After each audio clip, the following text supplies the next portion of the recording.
High friends, welcome to my channel Sumi মায়ের রান্নাঘর। আজ আমি বানাবো দারুণ স্বাদের দারুণ মজাদার অষ্টমী ছাতুর ঝোল।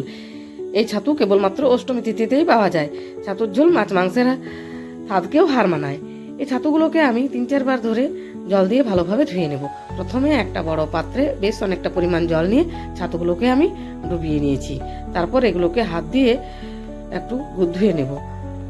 তারপর একটা পাত্রে তুলে একটা বড় পাত্রে আরো বেশি পরিমাণে জল নিয়ে একটি একটি ছাতু আমি নাইফের সাহায্যে ধুয়ে নেব।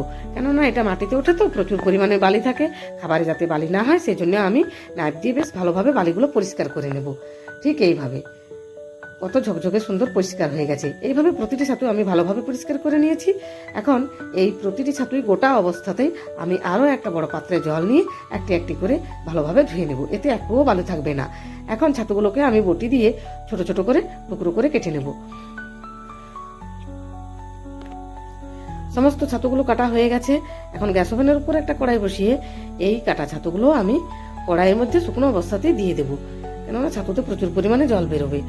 এখন ছাতু তারপর আমি খুন্তি দিয়ে 2-4 বার নাড়াচাড়া করে নেব।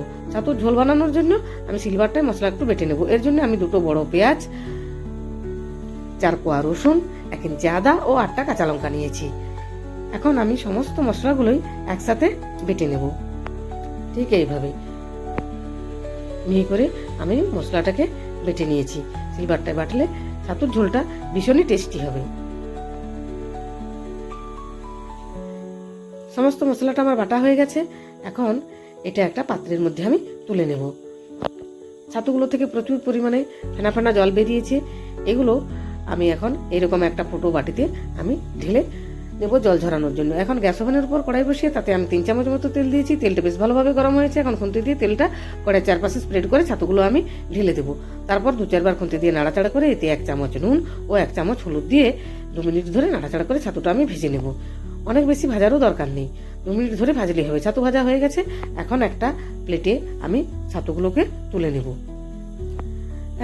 এরপর কড়াইয়ে আমি 5 চামচ মতো তেল দিয়ে তেলটাকে বেশ ভালোভাবে নাড়াচাড়া করে নেব। তারপর একটা শুকনো লঙ্কাকে 2 টুকরো করে দিয়ে দেবো, একটা তেজপাতা, অল্প 5 ফোড়ন আর দারুচিনি, লবঙ্গ আর একটা এলাচ ফাটিয়ে দিয়ে বেশ ভালোভাবে নাড়াচাড়া করে নেব। তারপর একটা পেঁয়াজ কুচি করে তেলের মধ্যে দিয়ে ভেজে নেব। এখন বাটা মশলাটাকে আমি তেলের মধ্যে দিয়ে দেবো। তারপর 2-4 বার ধরে নাড়াচাড়া করে বেশ ভালোভাবে ভাজবো। মশলাটাকে আমি 2 মিনিট ধরে ভেজে নিয়েছি। এরপর এতে 1 চামচ হলুদ, 2 চামচ ধনে গুঁড়ো, 1 চামচ জিরে গুঁড়ো আর বাড়িতে বানানো ভাজা মশলা 1 চামচ দিয়ে আমি সুন্দরভাবে নাড়াচাড়া করে ভেজে নেব। তারপর রং করার জন্য আমি একটুকু কাশ্মীরি লঙ্কার গুঁড়ো নিয়েছি। অল্প জল দিয়ে বেশ ভালোভাবে মশলাটা কষিয়ে নেব। মশলাটা কষানো হয়েছে। এখন ভাজা ছাতুগুলো আমি এর মধ্যে দিয়ে দেবো। 2 মিনিট ধরে নাড়াচাড়া করে আরো ভালোভাবে মশলা আর ছাতু একসাথে কষিয়ে নেব। তারপর এতে আমি 2 চামচ নুন দিয়ে দেব। একটা পাত্রে আমি গরম জল করে নিয়েছি। ছাতু ঝোলের মধ্যে গরম জলটা আমি দিয়ে দেব। তারপর আমি ঢাকা দিয়ে দেব। 2 মিনিট ঢাকা দিয়ে রাখার পর আমি খুলে দেখলাম ছাতুগুলো বেশ ভালোভাবে সেদ্ধ হয়ে গেছে। এখন একটা পাত্রে আমি নিয়ে নেব সার্ভ করার জন্য। ভিডিওটি ভালো লাগলে অবশ্যই লাইক, কমেন্ট, শেয়ার এবং সাবস্ক্রাইব করবেন। এইভাবে বাড়িতে একবার বানিয়ে